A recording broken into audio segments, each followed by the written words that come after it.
Ramban assembly constituency से कौन होगा मजबूत दावेदार, सूरज सिंह परिहार या फिर राकेश ठाकुर जी। दो बड़े दिग्गज चेहरे रामबन असेंबली कॉन्स्टिट्यूंसी से कंटेस्ट करने जा रहे हैं, एक इंडिपेंडेंट और दूसरा भारतीय जनता पार्टी की टिकट पर। भारतीय जनता पार्टी ने टिकट जो है वो पूर्व डिस्ट्रिक्ट प्रेसिडेंट व डीडीसी मेंबर राकेश ठाकुर जी को सौंप दी है। और जिस तरह से स्क्रीन के ऊपर भी आप राकेश ठाकुर सिंह जी का जो है वो वेलकम देख रहे हैं, ग्रैंड वेलकम उनका जो है वो नाशरी में किया गया।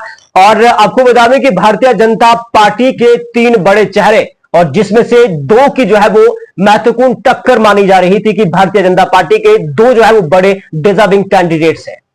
सबसे पहले राकेश ठाकुर जी की बात करेंगे और उसके बाद एडवोकेट सूरज सिंह परिहार जी की बात करेंगे, और जिसे लोगों ने जो है वो तैयार किया हुआ था। लेकिन अब यहां पर आपको बता दें कि साफ हो गया है भारतीय जनता पार्टी की जानिब से कि नाम जो है वो राकेश ठाकुर जी का अनाउंस कर दिया है।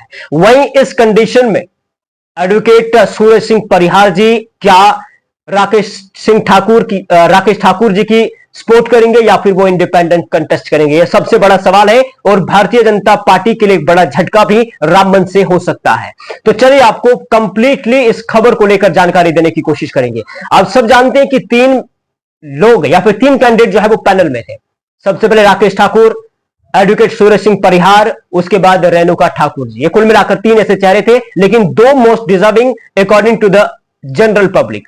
जिस तरह से लोगों का यह मानना था कि दो कैंडिडेट जो है इसमें मोस्ट डिजर्विंग है, और दो कैंडिडेट्स में राकेश ठाकुर जी और सूरज सिंह परिहार थे। अब दो में से किसे मिलनी थी, अगर पब्लिक की बात करें, मोस्ट जो ज्यादातर जो लोग हैं वो सूरज सिंह परिहार जी को लेकर बात कर रहे थे। जिस तरह से आपने हालिया दिनों में देखा कि जम्मू में एक रैली की शक्ल में लोग गए और वहां पर भारतीय जनता पार्टी के चीफ रविंद्र रैना जी से यह सवाल भी किया और उसके ऊपर जवाब भी मांगने की कोशिश की थी। और रविंद्र रैना जी ने उनके साथ यकीन दहानी भी उन्हें दिलाई थी कि इसके ऊपर गौर फिक्र किया जाएगा। लेकिन आज ये तय हो गया कि राकेश ठाकुर जी को रामबन से एमएलए की टिकट मिली है और उन्हें अब वो रामबन से भारतीय जनता पार्टी की सीट से लड़ेंगे असेंबली चुनाव। लेकिन अब एडवोकेट सूरज सिंह परिहार जी का क्या होगा, क्या वो इंडिपेंडेंट लड़ेंगे या फिर उनकी सपोर्ट करेंगे।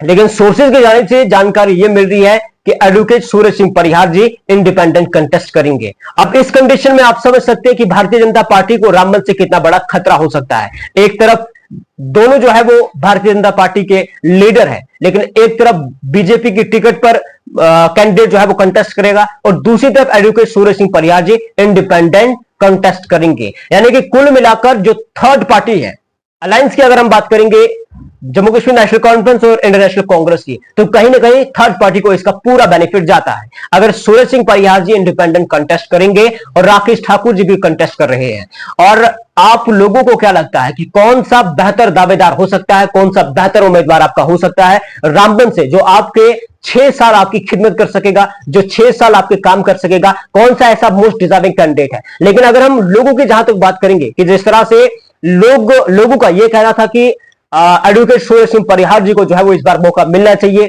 और लोगों की इस डिमांड को फिलहाल भारतीय जनता पार्टी ने सुना नहीं, लेकिन वहां पर राकेश ठाकुर जी को जो है वो टिकट दिया गया है और हो सकता है भारतीय जनता पार्टी के लिए बेहतर दावेदार हो। लेकिन लोग किसे चाहते हैं ये वक्त बताएगा। इलेक्शन जो है वो नजदीक है, 18 तारीख को जो है वो वोटिंग होगी और 4 अक्टूबर को इसका जो है वो रिजल्ट निकलेगा। लेकिन फिलहाल आपको बता दें कि इन दो में से आपका रहबर या फिर आपके लिए मजबूत दावेदार कौन हो सकता है, कमेंट बॉक्स में अपनी राय जरूर दें।